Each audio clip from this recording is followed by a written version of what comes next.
इधर देखो बेटा, सबके पास पहला पेज निकालो, उसमें नर्नस्ट इक्वेशन पढ़ने जा रहे हैं बेटा आज। नर्नस्ट इक्वेशन को थोड़ा सा अच्छे से समझ लें, जिससे उसके किसी भी तरह के क्वेश्चंस आते हैं तो हम सॉल्व कर पाएंगे। सबसे पहला अगर हम बात करें नर्नस्ट ने जो इक्वेशन दिया वो क्यों दिया, तो उसके लिए अगर हम बात करें तो हम जानते हैं किसी भी सेल का हम जब पोटेंशियल निकालते हैं बेटा तो वो फॉर्मूला होता है E cell equal E cathode minus E anode के द्वारा निकालते हैं। मतलब कैथोड का पोटेंशियल और एनोड का पोटेंशियल, इन दोनों का जो डिफरेंस निकलता है वो आपका सेल पोटेंशियल कहलाता है। अब यहाँ पर जो सेल पोटेंशियल आप निकालते हो तो जो सेल होते हैं कभी कभी उनमें जो इलेक्ट्रोड के बीच जो पोटेंशियल होता है वो बहुत ही मिनिमम होता है, कभी कभी 0.76 वोल्ट। अब इतना कम पोटेंशियल वोल्टामीटर कैलकुलेट ही नहीं करेगा। अब आपने दे दिया 1.1 वोल्ट, ये इतना कम वोल्ट में है कि वोल्टामीटर कैलकुलेट ही नहीं करेगा इसको। तो उन्होंने कहा इस जो आपका वोल्ट में जो वैल्यू आ रहा है इस वोल्ट के वैल्यू को बढ़ाया जाए, तब हमें क्लियर पोटेंशियल निकल के आ पाएगा। आगे समझ में। और उस पोटेंशियल को बढ़ाने के लिए नर्नस्ट ने बहुत सारे प्रैक्टिकल किए। उसने इलेक्ट्रोलाइट का कंसंट्रेशन बढ़ा के देखा कि ये पोटेंशियल बढ़ जाए। उसने दूसरी चीज टेम्परेचर बढ़ा के देखा कि ये कंसंट्रेशन और टेम्परेचर बढ़ा के उसने बहुत सारे प्रैक्टिकल किए और ये देखा कि पोटेंशियल बढ़ रहा है या नहीं बढ़ रहा। उसके लिए फिर उसने क्या दिया था, इक्वेशन, जिसके लिए हम क्या बोलते हैं, नर्नस्ट इक्वेशन। आ गया समझ में। तो नर्नस्ट इक्वेशन को उसने मैथमेटिकली प्रूव्ड किया और एक इक्वेशन दिया जहां से आप पढ़ना स्टार्ट करोगे, फिर हम इसको मैथमेटिकल प्रूव्ड भी करेंगे। क्लियर। तो सबसे पहले अगर हम बात करें तो यहां पर इन्होंने जो अपना इक्वेशन दिया वो दिया E cell equal E naught cell. अब थोड़ा सा हम इनमें बता दें, दोनों में ये ई सेल है, ये नॉर्मल पोटेंशियल है। क्लियर। नॉर्मल सेल का पोटेंशियल है और ये स्टैंडर्ड कंडीशन में निकलता है। स्टैंडर्ड कंडीशन क्या होती, इस समय टेम्परेचर आपका 25 डिग्री सी होना चाहिए, मोलर कंसंट्रेशन 1 मोल होना चाहिए आयंस की। क्लियर। आगे समझ में। जब कंडीशन और 1 एटमॉस्फेरिक प्रेशर होना चाहिए। तो ये जो आपकी स्टैंडर्ड कंडीशन में जब पोटेंशियल निकालते हैं तो वो कहलाता है आपका स्टैंडर्ड इलेक्ट्रोड पोटेंशियल, जो कि कांस्टेंट होता है, ये चेंज नहीं होता। क्लियर। ये नॉट चेंजेबल, चेंजेबल, ये चेंज हो सकता है, ये चेंज नहीं होगा।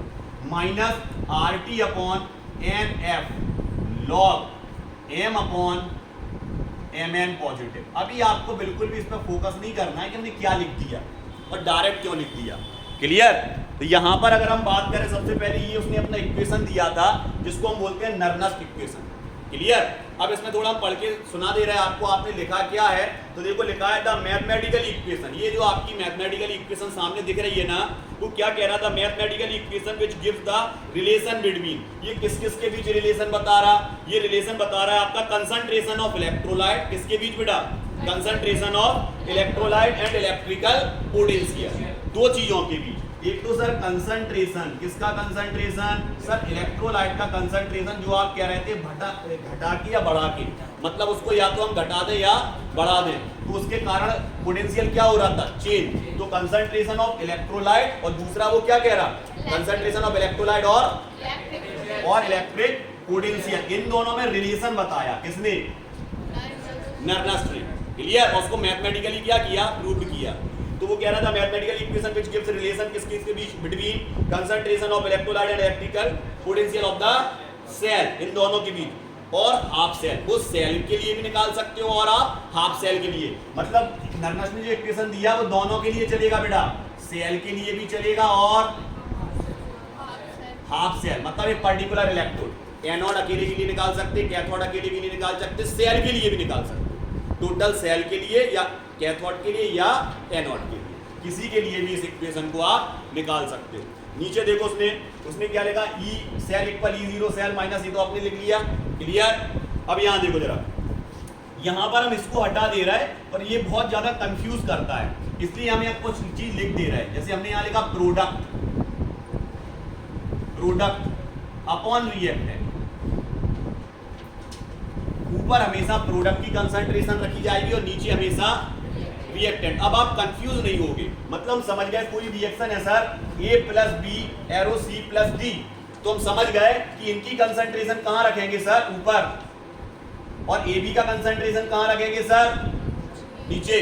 मतलब प्रोडक्ट का कंसंट्रेशन हमेशा ऊपर रखा जाएगा और रिएक्टेंट का कंसंट्रेशन हमेशा कहां रखा जाएगा बेटा? नीचे रखा जाएगा। क्लियर? आगे समझ में? सर इसको कैसे लिखेंगे? ऐसा, C की कंसंट्रेशन इंटू डी की कंसंट्रेशन अपॉन ए का कंसंट्रेशन इंटू बी का कंसंट्रेशन। क्लियर? तो प्रोडक्ट की कंसंट्रेशन ऊपर रखी जाएगी और रिएक्टेंट की कंसंट्रेशन हमेशा नीचे रखी जाएगी। सर मान ले कोई सेल है और उस सेल में ये रिएक्शन हो रही है, Zn solid arrow Zn di positive plus 2 electron. Sir oxidation हो रहा सर। इस प्रोसेस के लिए अगर इसी को फॉलो करेंगे तो यहां से ये चीज हट जाएगी और ये Zn डाई पॉजिटिव कहां आएगा? ऊपर, और Zn सॉलिड कहां आएगा? नीचे। क्लियर? आ गया ये चीज समझ में? इतना आ गया समझ में? ठीक। अब हम इसको हटाते हैं और अपने टॉपिक पे लौट के आते हैं। अब देखो यहां, इधर देखो बेटा, अब वो क्या कह रहा, अब यहां से हम इक्वेशन को थोड़ा सा बता दें, फिर अपन इसको प्रूव करेंगे। E equal E naught minus, कोई भी बात नहीं करेगा, इस चीज का विशेष ख्याल रखना, क्लास से बाहर कर देंगे बेटा। E equal E naught minus R T upon N F. ऊपर किसका कंसंट्रेशन भी बताया था? नीचे रिएक्टेंट का कंसंट्रेशन। अब सब चीजों के बारे में थोड़ा पता कर लें। सर ये क्या है? It is a electrode potential. Sir ये इलेक्ट्रोड पोटेंशियल है, इलेक्ट्रोड पोटेंशियल ऑफ सेल। ये क्या है सर? ये सर स्टैंडर्ड इलेक्ट्रोड पोटेंशियल है, standard electrode potential of cell. Clear? R क्या है सर? रिडवर्क कांस्टेंट है। ये क्या है? रिडवर्क कांस्टेंट। टी क्या है? टेम्परेचर। टी क्या है बेटा? टेम्परेचर। टेम्परेचर हमेशा आप ध्यान रखोगे स्टैंडर्ड कंडीशन में कितना रखना पड़ता है?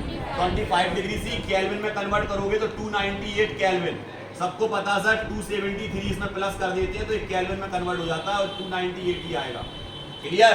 तो जब भी टेम्परेचर रखोगे केल्विन में रखोगे 298 केल्विन ही आएगा। तो ठीक की जगह आप 298 केल्विन रखोगे। F for Faraday. एक फेराडे का वैल्यू होता है बेटा 96500 कूलम क्यू। कितना वैल्यू होता है आपका काय का? फेराडे का। इसके बाद एन क्या है सर? एन होता है आपका नंबर। नंबर कैसे निकालेंगे? गेनिंग इलेक्ट्रॉन और लॉस इलेक्ट्रॉन। जो भी इलेक्ट्रॉन का लॉस हुआ है, जो भी गेन किया है। जैसे अभी हम रिएक्शन लिखी थी Zn arrow Zn di positive plus 2 electron. कितने इलेक्ट्रॉन इसने डोनेट किए बेटा? 2। तो n का वैल्यू 2। क्लियर? अगर हम यहाँ लिखते हैं Al एरो Al पे 3 पॉजिटिव प्लस 3 इलेक्ट्रॉन्स, यहाँ n का वैल्यू 3। क्लियर? तो n समझ में आ गया सर। F फेराडे होता है, T फॉर टेम्परेचर होता है, 298 केल्विन इसका वैल्यू होता है, R फॉर रिडवर्क कांस्टेंट होता है। कांस्टेंट का वैल्यू भी आपके आगे पीछे कहीं ना कहीं पेज पे मिल जाएगा, उसको याद कर लोगे, कांस्टेंट का वैल्यू याद कर लोगे। क्लियर? प्रोडक्ट को कहां रखा जाएगा? कंसंट्रेशन को ऊपर, और रिएक्टेंट की कंसंट्रेशन को कहां रखा जाएगा? नीचे। अब हम ज्यादा कुछ काटा पीटी नहीं कर रहे, आप घर पे कैलकुलेट करोगे तो यही वैल्यू निकल के आएगा। इसमें एक और इक्वेशन लिखा है, वो इक्वेशन क्या है बेटा? वो है E equal E naught minus, अब यहाँ वैल्यू रखना स्टार्ट कर रहे हैं। रिडवर्क कांस्टेंट का वैल्यू दिया है, नहीं दिया तो कितना दिया है इसमें? दिया तो है 8.314 इनटू टेम्परेचर कितना? 298 केल्विन अपॉन में फेराडे कितना आएगा? 96500 इनटू n का n। अभी कोई रिएक्शन नहीं है ना, तो n का वैल्यू हम नहीं रख सकते। कोई रिएक्शन होती तो n का वैल्यू रखते, कुछ है ही नहीं तो कहां से रख दोगे n का वैल्यू? कितने इलेक्ट्रॉन यूज किए, कितने इलेक्ट्रॉन गेन किए, अभी तो रख नहीं पा रहे, तो यहाँ पर कुछ नहीं रखेंगे। और ये आपका आ जाएगा लॉग। ध्यान रखना यहाँ पर ये लॉग बेस में होता है। ई को हटाते हैं तो 2.303 से क्या हो जाता है बेटा? मल्टीप्लिकेशन हो जाता है ऊपर प्रोडक्ट का कंसंट्रेशन अपॉन, इन सबको काटोगे ना ओवरऑल तो ये आ जाएगा 0.0591। यही आया 0.0591 अपॉन n, ये पूरा कट के। तो सर दूसरा इक्वेशन हमारा यही लिखा सर, यही लिखा बिल्कुल। E equal E0 minus 0.0591 upon n log. देखो E हट गया, बेस हट जाएगा, E हट जाएगा। क्लियर? बेस हट जाएगा। 2.303 से मल्टीप्लिकेशन कर दिया था। ऊपर क्या आएगा? प्रोडक्ट का कंसंट्रेशन अपॉन। ओके सर, ये दो इक्वेशन आपको हमेशा याद रखनी है, पहला और दूसरा। और सबसे पहले नर्नस्ट इक्वेशन में हमने आपको जो पेजेस दिए हैं उसमें दो ही इक्वेशन आपको सबसे पहले लिख के दी हैं। देख लो चाहे, सबसे पहले दो इक्वेशन लिख के दी होंगी। क्लियर? अब हम बात करते हैं बेटा, इसको हमने हटा दिया और हम बात करते हैं अब नर्नस्ट इक्वेशन को प्रूव करेंगे। क्या करेंगे? प्रूव। देखो नीचे लिखा होगा डेरिवेशन ऑफ नर्नस्ट इक्वेशन, ठीक है, डेराइव कर रहे हैं उसको।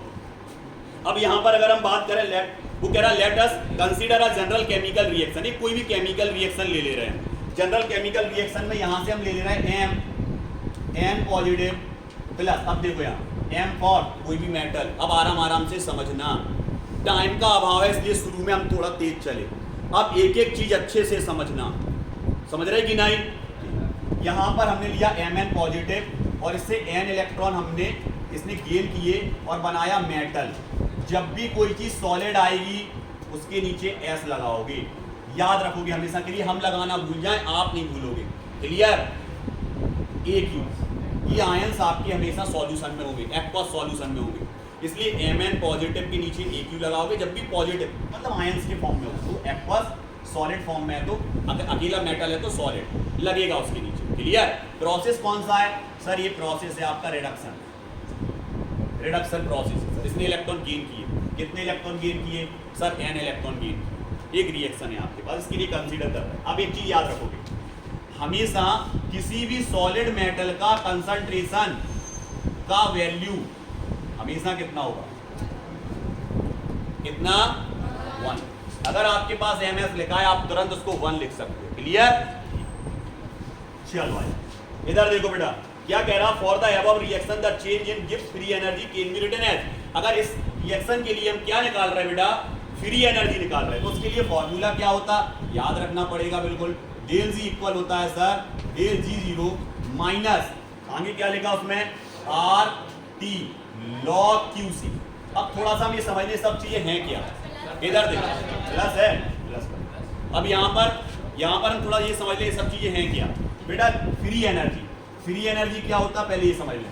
फ्री एनर्जी का मतलब गिब्स ने फ्री एनर्जी के बारे में बताया था। फ्री एनर्जी वो होती है जिससे कोई भी आपका इंस्ट्रूमेंट या कोई भी आपका सिस्टम वर्क करता है, वो उसकी क्या कहलाती है? Free energy. जैसे हमने बैटरी ले ली, बैटरी क्या है? बैटरी के अंदर बहुत सारी चीजें हैं। बैटरी के अंदर क्या भरा हुआ है? इलेक्ट्रोलाइट। क्या डली हुई है? प्लेट है। आगे समझो, जो काय का काम कर रही है? एज इलेक्ट्रोड का काम कर रही है। किसका काम कर रही है बेटा? इलेक्ट्रोड और इलेक्ट्रोलाइट भरा पड़ा है। और वो एक बैटरी क्या? एक सिस्टम है। क्या है? सिस्टम। और वो क्या करेगा? वर्क। क्या करेगा? वर्क। आपने देखा होगा कि बैटरी कभी कभी डीप डिस्चार्ज में चली जाती है, फिर वो दोबारा से चार्जिंग पे नहीं आ पाती। क्यों? क्योंकि उससे आपने ज्यादा एनर्जी कंज्यूम कर ली, जितनी उसकी कैपेसिटी थी उससे ज्यादा ले ली। तो एक बैटरी का भी फिक्स है कि वो इतनी ही एनर्जी से ही वर्क में कन्वर्ट, इतनी एनर्जी को ही वर्क में कन्वर्ट करेगी। आ गया समझ में? तो जो एनर्जी को वो वर्क में कन्वर्ट कर पा रही वो आपकी क्या कहलाती है? फ्री एनर्जी कहलाती है। क्या कहलाती है बेटा? Free energy. ये भी फ्री एनर्जी है लेकिन स्टैंडर्ड कंडीशन में। जैसे आप ये लिखते थे ना अभी इक्वली नॉट, स्टैंडर्ड कंडीशन में फ्री एनर्जी। आर फॉर वही Rydberg constant, T for temperature, Q C क्या है सर? क्यूसी को क्या बोलते? देखो उसमें लिखा होगा क्यूसी क्या है? रिएक्शन क्विसेंट बोलते इसको, क्विसेंट। आगे सुनो, क्विसेंट। रिएक्शन क्विसेंट का मतलब क्या होता है? रिएक्शन क्विसेंट का मतलब होता है इक्विलिब्रियम कंडीशन के लिए निकलता है। इक्विलिब्रियम कंडीशन कैसा? इधर देखो, ए प्लस बी मिलके क्या बना रहा है बेटा? C plus D. और ये वापस रिवर्सिबल रिएक्शन है, मतलब एक समय पे आके फिक्स हो जाएंगे। आगे समझ में? अब ना तो सी डी का कंसंट्रेशन चेंज होगा ना ए बी का कंसंट्रेशन चेंज होगा। इस कंडीशन को हम क्या बोलते हैं बेटा? इक्विलिब्रियम कंडीशन है। क्लियर?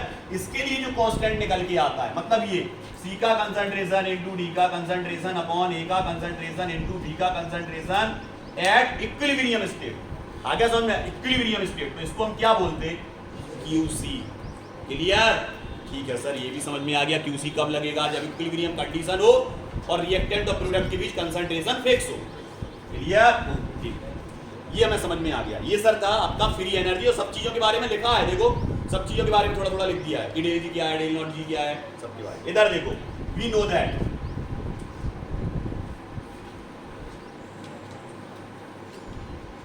क्या जानते हैं बेटा हम? वी नो दैट हमें पता है कि जो डेल जी होता है minus N E N F E cell इसके इक्वल होता है। अब यहां पर थोड़ा सा अपन सब चीजों के बारे में पहले से जानते हैं। E cell electric potential sir, जो भी आप सबसे शुरू में बता रहे थे इलेक्ट्रोड का पोटेंशियल। एफ फेराडे का वैल्यू है पहले से पता 96500। इसके बाद एन भी आपने बता दिया सर पहले से हमें। एन क्या था? नंबर ऑफ इलेक्ट्रॉन्स गेनिंग या यूजिंग। क्लियर? और यहाँ डेल जी आपको पता ही है फ्री एनर्जी। इसको हमने क्या दिया, तो इसको दिया हमने इक्वेशन 1, किसको दिया था सबसे पहले, इसको। यहाँ से डेरिवेशन सॉल्व होना स्टार्ट हो रहा है बेटा, ध्यान रखना। इसको दिया 1 और इसको क्या दिया बेटा 2 सेकेंड। क्लियर। अब यही अगर आप नॉट के लिए लोगे तो क्या हो जाएगा सर, कुछ नहीं होगा, ई नॉट आ जाएगा बस, minus N F E naught से बस नॉट लग जाएगा, सेम रहेगा। Equation number putting the value put कर सकते किसकी, इसकी, इन दोनों की। कहां पर, इन यहाँ, इसकी यहां कर सकते और इसकी यहां कर सकते। क्लियर। कर दो वैल्यू पुट, क्या लिखेंगे, यही लिखा होगा आपने, putting the value of del G comma del naught G, आगे समझ में, इन इक्वेशन 1 कर दें। क्या आ जाएगा यहाँ डेल जी की जगह, minus N F E naught cell equal, फिर क्या आएगा ई सेल, नॉट यहाँ लगेगा, minus N F E naught cell plus R T log Q C. Clear. कोई दिक्कत यहां तक बेटा किसी को, ठीक। इसके बाद देखो इसको दे दिया इक्वेशन नंबर 4। अब इक्वेशन 4 को डिवाइड कर रहे हैं माइनस एन एफ से। Equation 4 divided by minus N F से डिवाइड कर रहे हैं, तो इसको मांगे बढ़ाएं, फिर से लिखें या यही डिवाइड कर दें, कर दें यही डिवाइड। क्लियर। इसको हटा दें, डिवाइड कर दें, इसको आ गया ना, डिवाइड कर रहे हैं, लो minus N F cancel cancel. Clear. यहाँ नहीं कटेगा, क्या आ जाएगा आपका, देखो E cell equal E naught cell, अब माइनस आएगा, plus minus minus R T upon N F. Okay sir, वही वाला डेरिवेशन निकल आया जो आपने सबसे शुरू में लिखा था। क्लियर। कोई दिक्कत, आपने ये डायरेक्ट लिख लिया था जब हम समझा रहे थे शुरू में। क्लियर। आगे अच्छे से समझ में सबको। इसको हम अब हटा दें, कोई दिक्कत हो तो पूछ लो अभी भी। इसमें काय का वैल्यू नहीं है। हाँ यहां पर देखो बेटा, इधर देखो वो सही है नहीं, यहां अगर log बेस ई लगा है तो ये इक्वेशन बिल्कुल सही है, लेकिन अगर आपने बेस हटा दिया तो आपको फिर मल्टीप्लिकेशन करना पड़ेगा 2.303 से। तो यहाँ हमने नहीं लगाया था, तो इसलिए यहाँ पर हम क्या लिख दे रहे हैं, 2 लिख दे रहा है जिससे गलत ना हो, 2.303 R T upon N F log base हटा दिया, ठीक है। क्लियर। और ये हमेशा याद रखोगे, अगर लॉग ई लगा है तो नहीं लिखोगे और नहीं लगा तो लिखना पड़ेगा। क्लियर। हटा दें अब यहां तक, कोई किसी को दिक्कत बेटा,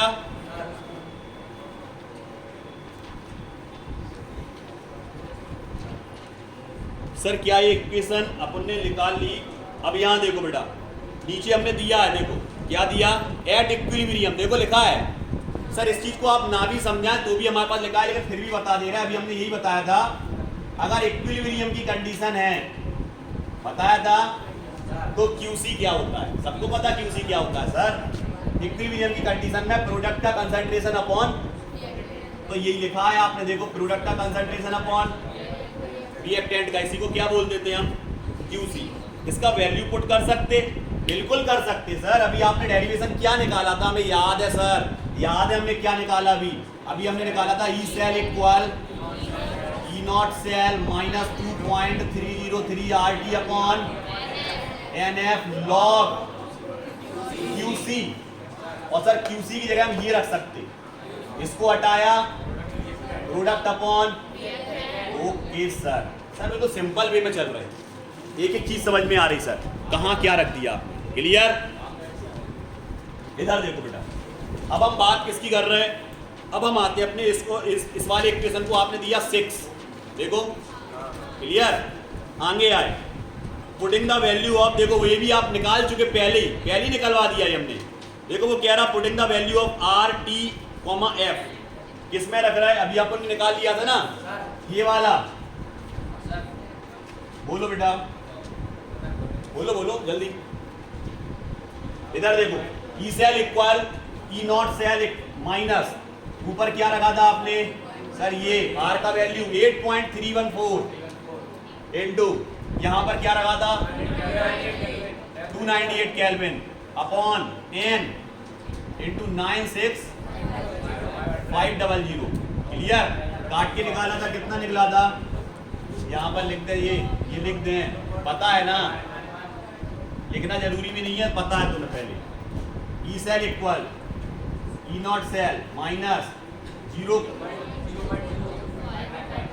यहाँ इक्वल नहीं आएगा, इक्वल यहीं आएगा 0.0591 upon N product upon reactant. Clear? यहां तक कोई दिक्कत नहीं ना बेटा? ठीक है, यहां तक एक बार आपको हम 2 मिनट दे रहे हैं, केवल 2 मिनट में जहां से स्टार्ट किया वहां से लेके यहां तक आओ। पहले जल्दी, जहां से स्टार्ट किया था वहां से लेके यहीं तक आओ बेटा, वापस जल्दी आओ। देख लो एक बार, कहीं कोई दिक्कत तो नहीं है। उसके बाद फिर हम स्टार्ट कर रहे हैं, अब रुकेंगे नहीं, क्योंकि अब अभी 2 पेज और रह गए बेटा।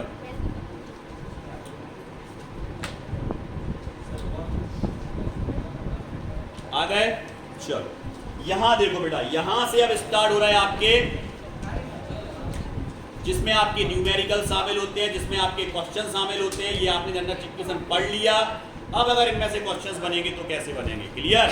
सबसे पहले वो क्या कह रहा, सबसे पहले वो ये कह रहा कि कोई भी आप नर्नस्ट इक्वेशन किसी भी रिएक्शन के लिए उस नर्नस्ट इक्वेशन को अप्लाई करना आपको आता है या नहीं? किस किस रिएक्शन के लिए सर? जब वो रिएक्शन एट इक्विलिब्रियम में हो, जब स्टोइकियोमेट्रिक कोएफिशिएंट में हो, आ गया समझ में, जब वो रिडक्शन में हो, जब वो ऑक्सीडेशन में हो, जब वो किसी पर्टिकुलर सेल के लिए हो, जब वो पर्टिकुलर कैथोड और एनोड के लिए हो। क्लियर? इतने सारी चीजों के लिए आपको नर्नस्ट इक्वेशन निकालना आना चाहिए। क्लियर? तो सबसे पहले हम बात कर रहे हैं एक रिएक्शन के लिए जिसको हम कह रहे हैं Mn positive plus n electron, और ये बना M। आपने तुरंत कह दिया सर ये आपका सॉलिड है और ये आपका AQ है, और रिएक्शन आपका सर रिडक्शन है। क्या है? रिडक्शन। क्लियर? अब यहां से हम स्टार्ट करेंगे इसको लिखना। इधर देखो बेटा, इसके लिए नर्नस्ट इक्वेशन क्या होगा? तो आप कहोगे sir E cell equal E naught cell minus R T 2.303 से मल्टीप्लाई नहीं करोगे आप, तो सीधा ये लिखो 0.05, तो कुछ लिखने की आवश्यकता नहीं है। अब R T N F N F कुछ लिखने, सीधा एन, बस। क्लियर? सीधा किस पे आएंगे? लॉग। ई हट चुका, इसीलिए जब ये आया वैल्यू। अब ऊपर क्या आएगा? ऊपर आएगा सर एम सॉलिड, क्योंकि सर प्रोडक्ट का कंसंट्रेशन ऊपर, it is a product, it is a reactant. Clear? तो प्रोडक्ट का कंसंट्रेशन कहां जाएगा? ऊपर। रिएक्टेंट का कंसंट्रेशन कहां जाएगा बेटा? Mn positive aqueous. हमने बोला था अभी आपसे, जब कोई भी सॉलिड मेटल का कंसंट्रेशन देखते हैं कितना आता, खत्म काम। ये निकल आया नर्नस्ट इक्वेशन। किसके लिए बेटा? किसके लिए? रिडक्शन के लिए। अब यही रिएक्शन हम पलट दे रहा है, उल्टा कर दे रहा है, इसको यहां, इसको यहां। एम एरो Mn पे पॉजिटिव प्लस n इलेक्ट्रॉन, यहां क्या आ जाएगा? AQ, और यहां सॉलिड। ऑक्सीडेशन हो गया sir, same to same equation चलेगा, बस ये चीज कहां पहुंचने वाला है अब? और 1। और अगर इसको नहीं भी लिखे तो डायरेक्ट ये लिख सकते हो Mn पॉजिटिव एक्वास। क्लियर? आ गया समझ में? ऑक्सीडेशन रिडक्शन के लिए आ गया, दोनों के लिए निकालना। क्लियर? कोई दिक्कत? आगे बढ़ते हैं।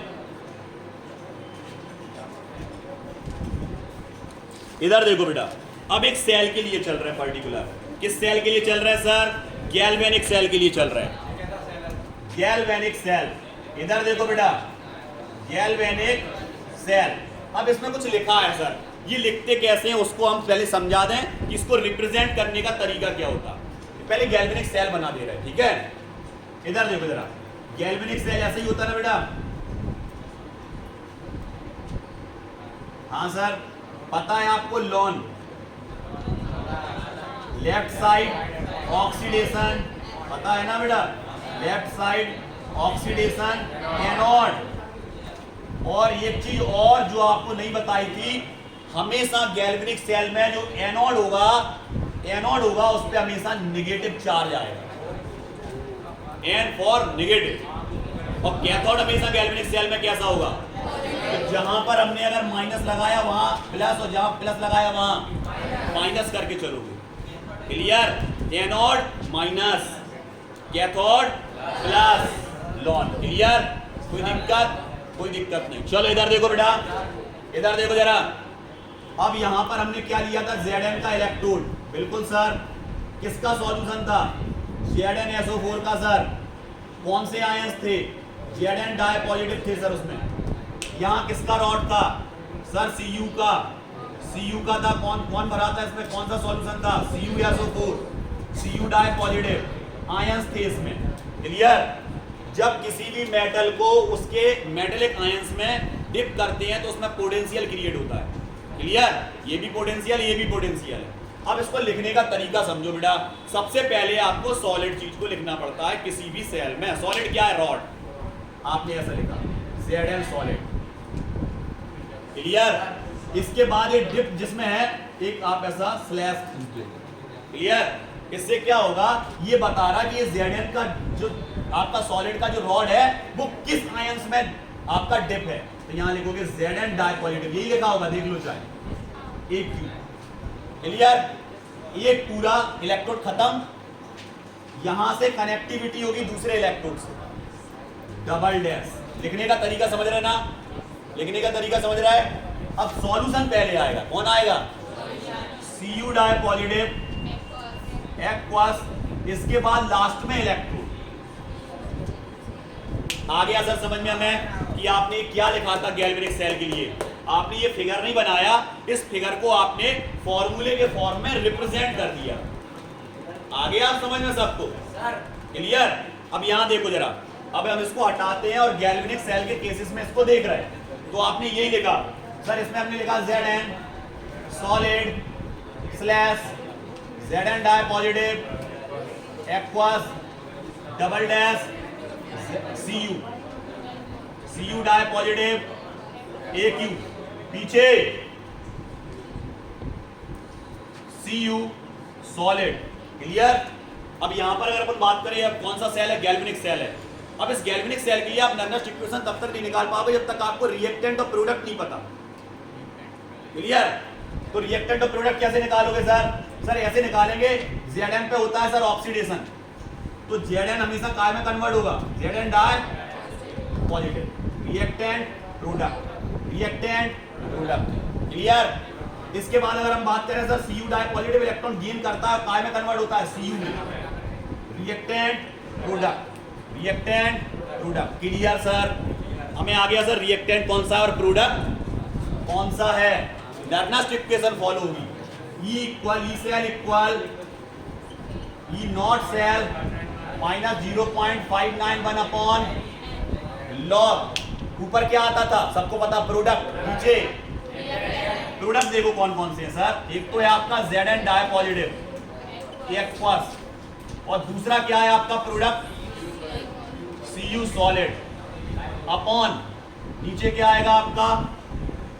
प्रोडक्ट। ऊपर क्या थे? प्रोडक्ट थे ना, ठीक है। प्रोडक्ट ऊपर, रिएक्टेंट नीचे रिएक्टेंट में क्या आ जाएगा? Zn सॉलिड इनटू Zn पे डाई पॉजिटिव एक्वस। सबको पता सर इसका वैल्यू 1 होता, इसका वैल्यू 1 सर। 1 मतलब ये 1 मल्टीप्लिकेशन होगा यही का यही, यहां पे भी 1 सर मल्टीप्लिकेशन होगा यही का यही इक्वेशन निकल के आया होगा, देख लो। Cu कर देना उसको, हमसे गलती हो सकती, तुमसे नहीं हो सकती है। समझ रहे कि नहीं? क्लियर? आ गया समझ में? ऊपर कौन आएगा? Zn डाई पॉजिटिव, नीचे समझ गए वो कहां हट गया? सर मेटल, एक सॉलिड मेटल के लिए कंसंट्रेशन 1 शुरू में ही बता दिया था। क्लियर?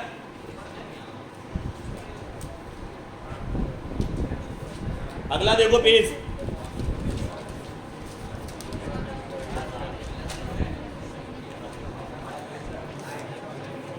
इधर देखो बेटा, for a general chemical reaction, एक केमिकल रिएक्शन हो रही बेटा ए, इसमें ए के ये मॉलिक्यूल्स हैं,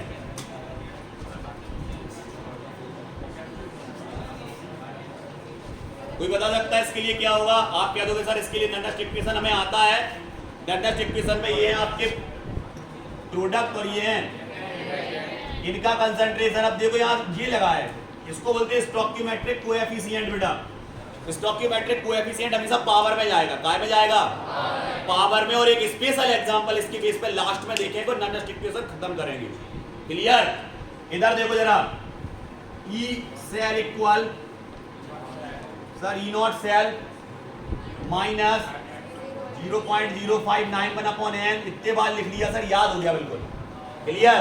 लॉग इसके c की पावर c इंटू e की पावर d अपॉन a का पावर a इंटू b का पावर, ये नंदस इक्वेशन बनेगा इसके लिए। क्लियर?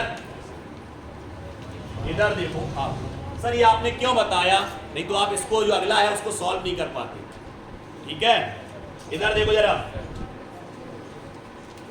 चलो एक आपके पास सेल दे रहा, सेल क्या है? Zn solid oblique, Zn dipositive aqueous. इसके बाद क्या आएगा? पहले आयंस सर पहले आयंस और फिर लास्ट में मेटल, सॉलिड मेटल, यही चलता। क्लियर? लेकिन यहां पर हम इसको हटा दे रहे हैं और इसकी जगह Ag को ले रहे हैं। तो आपने क्या लिया? Ag positive aqueous oblique Ag solid. अब गौर से देखें, इसके लिए आप नंदस इक्वेशन नहीं निकाल पाओगे अभी। अब इधर देखो, थोड़ा बोर्ड पे ध्यान देना सभी। इधर देखो, सबसे पहले इनको दो रिएक्शन में डिवाइड करो, एटा एनोड एटा कैथोड। क्लियर? सर इसमें हमें एनोड कैथोड नहीं पता। कैसे नहीं पता? ये पहला वाला एनोड है, क्योंकि हम पहले बता चुके लॉन लेफ्ट साइड एनोड होता है हमेशा, तो ये एनोड ही है सर।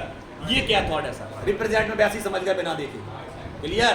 तो आप क्या लिखोगे? इसको ऐसे लिखना है, क्या? Zn, सबको पता है एनोड पे ऑक्सीडेशन होता है, तो सर Zn कन्वर्ट होगा Zn डायपॉजिटिव में, प्लस में 2 इलेक्ट्रॉन्स निकल गए। क्लियर? ठीक है सर। ये आपका क्या है? एट एनोड पे रिएक्शन हुई सर। अब आते हैं एट कैथोड पे सर।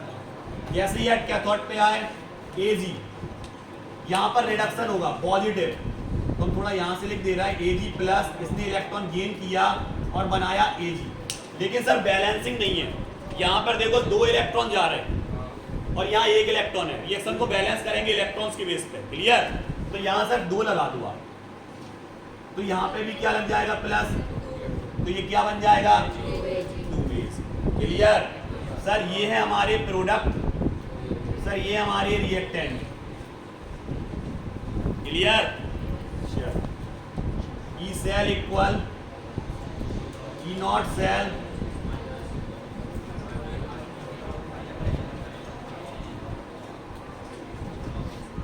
क्या आ जाएगा ऊपर?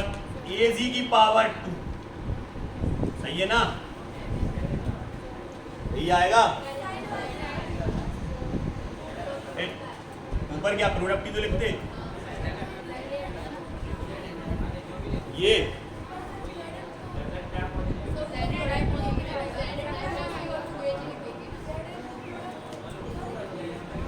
क्या हो रहा है नोट पे?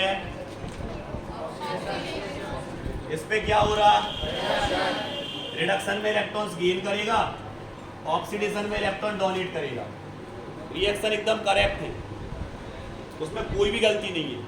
ऑक्सीडेशन करेक्ट, रिडक्शन करेक्ट, इस तरफ के प्रोडक्ट, इस तरफ के रिएक्टेंट एकदम करेक्ट। ये सॉलिड मेटल है ना, इसको आप बन भी मान सकते हैं इसको। क्लियर? ये सॉलिड मेटल है, बन चला जाएगा। ये वाला सॉलिड मेटल है, बन चला जाएगा। केवल ये दोनों बचेंगे सर। देखो ये दोनों बचेंगे। प्रोडक्ट कहाँ आएगा? ऊपर। डायरेक्ट ये लिख सकते, बिल्कुल लिख सकते सर, Zn डायपॉजिटिव AQ। केवल इसको अकेला लिख सकते, क्योंकि सॉलिड के लिए तो पहली वन। ये कहाँ आएगा? नीचे क्या है आपका, क्या आ जाएगा एजी, एजी पे प्लस कोएफिशिएंट ऊपर पावर पे चला जाएगा, यही लिखा। क्लियर? नर्नस-डिफ्रेंशिएशन पूरे 4 के 4 पेज आपको क्लियर हैं। किसी भी तरह का क्वेश्चन आता है आप नहीं छोड़ोगे।